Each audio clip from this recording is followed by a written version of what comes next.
Daniel, chapitre 5, le festin de Belshazzar et l'écriture sur le mur.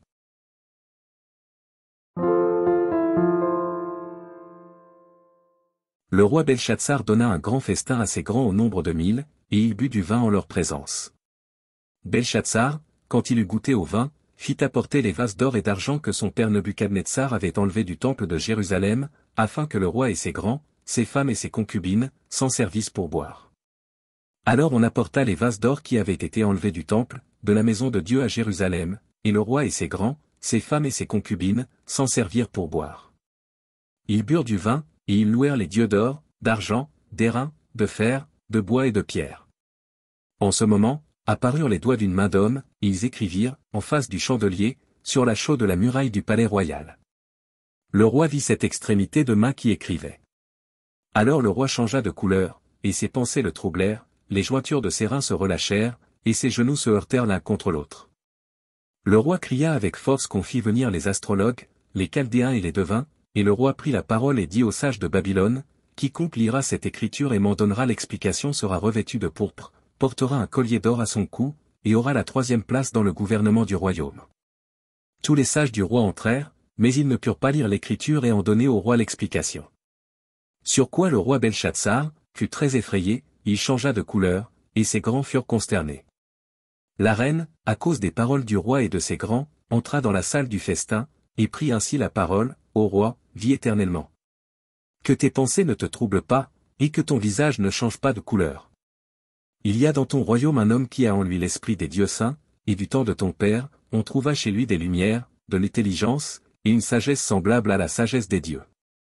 Aussi le roi Nebuchadnezzar, ton père, le roi, ton père, l'établi chef des magiciens, des astrologues, des chaldéens, des devins. Parce qu'on trouva chez lui, chez Daniel, nommé par le roi Belshazzar, un esprit supérieur, de la science et de l'intelligence, la faculté d'interpréter les songes, d'expliquer les énigmes, et de résoudre les questions difficiles. Que Daniel soit donc appelé, et il donnera l'explication. Alors Daniel fut introduit devant le roi. Le roi prit la parole et dit à Daniel, es-tu ce Daniel, l'un des captifs de Juda, que le roi, mon père, a amené de Juda? J'ai appris sur ton compte que tu as en toi l'esprit des dieux, et qu'on trouve chez toi des lumières, de l'intelligence, et une sagesse extraordinaire. On vient d'amener devant moi les sages et les astrologues, afin qu'ils lussent cette écriture et m'en donnassent l'explication, mais ils n'ont pas pu donner l'explication des mots. J'ai appris que tu peux donner des explications et résoudre des questions difficiles, maintenant, si tu peux lire cette écriture et m'en donner l'explication, tu seras revêtu de pourpre, tu porteras un collier d'or à ton cou, et tu auras la 3e place dans le gouvernement du royaume.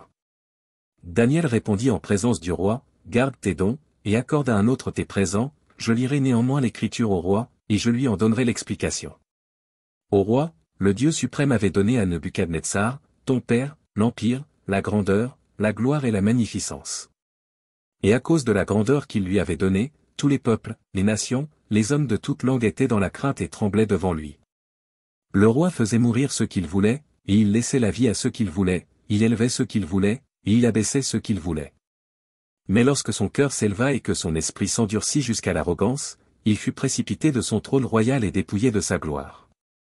Il fut chassé du milieu des enfants des hommes, son cœur devint semblable à celui des bêtes, et sa demeure fut avec les ânes sauvages, on lui donna comme aux béhuves de l'herbe à manger, et son corps fut trempé de la rosée du ciel, jusqu'à ce qu'il reconnût que le Dieu suprême domine sur le règne des hommes et qu'il le donne à qui il lui plaît.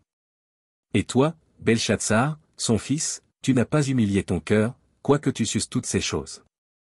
Tu t'es élevé contre le Seigneur des cieux, les vases de sa maison ont été apportés devant toi, et vous vous en êtes servis pour boire du vin, toi et tes grands, tes femmes et tes concubines, tu as loué les dieux d'argent, d'or, d'airain, de fer, de bois et de pierre, qui ne voient point, qui n'entendent point, et qui ne savent rien, et tu n'as pas glorifié le Dieu qui a dans sa main ton souffle et toutes tes voies. C'est pourquoi il a envoyé cette extrémité de main qui a tracé cette écriture. Voici l'écriture qui a été tracée, comptée, pesée, et divisée. Et voici l'explication de ces mots.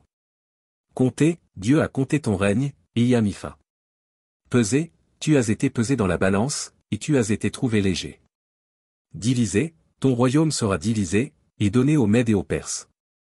Aussitôt Belshazzar donna des ordres, et l'on revêtit Daniel de pourpre, on lui mit au cou un collier d'or, et on publia qu'il aurait la 3e place dans le gouvernement du royaume.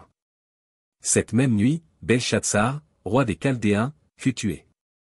Et Darius, le Mède, s'empara du royaume, étant âgé de 62 ans.